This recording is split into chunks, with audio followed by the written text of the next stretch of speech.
इनके पास 6 लाख के करीब एक्टिव फौजी मौजूद हैं। 3.5 लाख फौजी इनके रिजर्व में भी होते हैं। ईरान की फौज के 2 हिस्से हैं। एक तो ईरान की ट्रेडिशनल आर्मी है। अस्सलाम वालेकुम दोस्तों, कैसे हैं आप लोग? खैरियत से? ठीक ठाक है, उम्मीद है आप लोग खैरियत से अच्छे होंगे।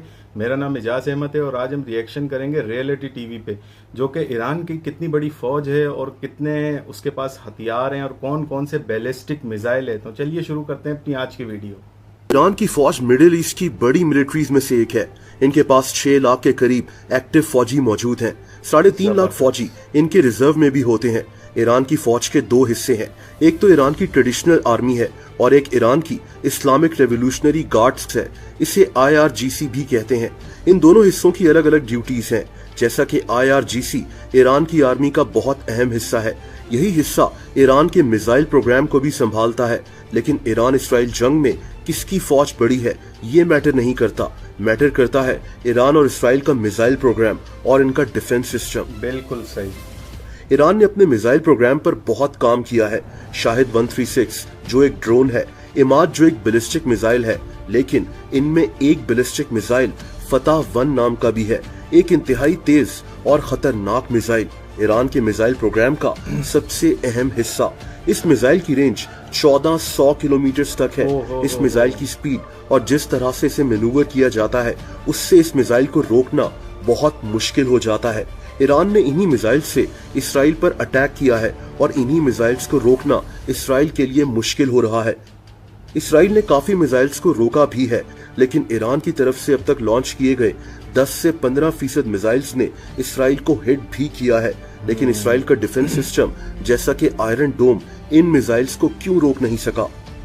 इसराइल का आयरन डोम सिस्टम सबसे पहले किसी भी मिसाइल को डिटेक्ट करता है, फिर ये कैलकुलेट करता है कि इस मिसाइल की स्पीड कितनी होगी, इसकी डायरेक्शन क्या होगी, और फिर इसके अंदर से एक मिसाइल निकलता है और उस मिसाइल को रोकने के लिए, इंटरसेप्ट करने के लिए उस पर अटैक कर देता है। लेकिन दोस्तों, ये जो ईरान का फतह 1 मिसाइल है, ये हाइपरसोनिक मिसाइल्स होते हैं। इनकी मूवमेंट बहुत अनप्रेडिक्टेबल होती है। इनकी स्पीड इतनी तेज होती है कि किसी भी डिफेंस सिस्टम के पास 1 मिनट से कम वक्त होता है इनको रोकने के लिए, और तभी इसराइल के लिए इस मिसाइल को रोकना, इंटरसेप्ट करना मुश्किल हो रहा है। अगर ईरान के पास फतह 1 मिसाइल्स मजीद बढ़ गए तो इसराइल के लिए इन मिसाइल्स को रोकना नामुमकिन हो जाएगा। दोस्तों, इसराइल के पास किसी मिसाइल को रोकने के लिए मुख्तलिफ सिस्टम्स मौजूद हैं। जैसा कि इसराइल ईरान के बैलिस्टिक मिसाइल्स को रोकने के लिए एरो इंटरसेप्टर्स यूज कर रहा है। ये इनका एक डिफेंस सिस्टम है, लेकिन इसराइल के पास इन इंटरसेप्टर्स की सप्लाई शॉर्ट हो गई है। और अगर कंपेयर किया जाए तो ईरान के पास इन इसराइली इंटरसेप्टर्स से ज्यादा मिसाइल्स मौजूद हैं। एक अंदाजे के मुताबिक ईरान के पास टोटल 2000 से 3000 बैलिस्टिक मिसाइल्स मौजूद हैं। यानी ईरान जितने ज्यादा मिसाइल से इसराइल पर अटैक करेगा, इसराइल के लिए इन मिसाइल्स को रोकना उतना ही मुश्किल हो जाएगा। एक और वेपन जो ईरान ने शायद इसराइल के खिलाफ यूज किया है वो क्लस्टर बॉम्ब्स हैं। ये एक मिसाइल होता है जो गिरने के बजाय 20 दूसरे छोटे सब म्यूनिशंस लॉन्च कर देता है, जो मुख्तलिफ लोकेशंस को टारगेट करते हैं और इनको रोकना मुश्किल हो जाता है। ईरान के आर्सेनल में कैसे कैसे मिसाइल्स मौजूद हैं, ये बात दुनिया को हैरान कर रही है।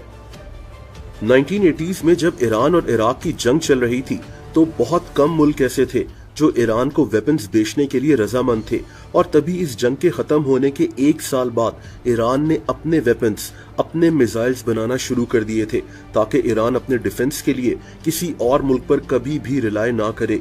आज ईरान खुद बहुत बड़ी तादाद में मिसाइल्स और ड्रोन्स बनाता है, लेकिन यहाँ ईरान की एक बड़ी कमजोरी है, एक बड़ी वीकनेस है, और वो इनकी एयरफोर्स है। ईरान के ज्यादातर एयरक्राफ्ट्स काफी पुराने हो गए हैं।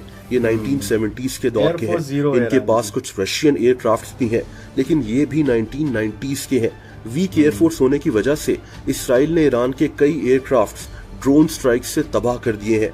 ईरान के टैंक्स वगैरह भी पुराने हो गए हैं और इनके पास बहुत बड़े नेवल वेसल्स की भी कमी है, लेकिन इनके पास जज्बे की कमी नहीं है। और तभी जब इसराइल ने ईरान पर हमला किया तो ईरान ने इसका भरपूर जवाब दिया और अभी तक जवाब दे रहा है। वीडियो देखी दोस्त आप लोगों ने? ईरानी कौम जो है ना, वो बड़ी दिलेर कौम है और डरती नहीं है वो, और वो सदियों से लड़ते हुए आ रहे हैं। उनकी तारीख उठा के आप देख लें तो सदियों से वो लड़ते हुए आ रहे हैं। और दूसरी बात, इसराइल के पास आयरन डोम सिस्टम है, जो कि एक बेहतरीन सिस्टम है मगर उसकी एक हद है, वो एक हद पे मिसाइलों को रोकता है। अगर ज़्यादा मिसाइल आ जाएं तो फिर वो नाकाम हो जाएगा। और ईरान के पास जो है वो सुपरसोनिक मिसाइल हैं। सुपरसोनिक मिसाइल जो हैं वो रेडार में नहीं आते और दुश्मन का काम तमाम कर देते हैं।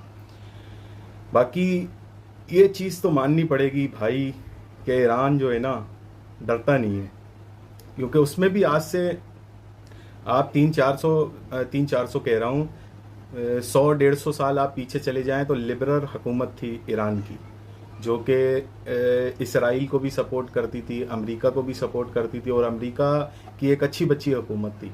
तो फिर आयतुल्लाह खुमैनी जो है वो आए ईरान में और उन्होंने इस्लामी हुकूमत उधर कायम की, और इस वजह से ईरान जो है वो इसराइल और अमेरिका की आंखों में खटकने लगा। और जब से ये इनकी दुश्मनी चल रही है, अब देखें आप कि अमेरिका कितना धोखेबाज है कि उसने कासिम सुलेमानी को 2023 में कत्ल कर दिया था बॉम्ब मार के, तो उस वक्त भी लड़ाई छिड़ने वाली थी। बाकी अल्लाह पाक खैर करे, ये कहीं तीसरी जंग अजीम ना बन जाए जिसका मैं और आप सुनते हुए आ रहे हैं।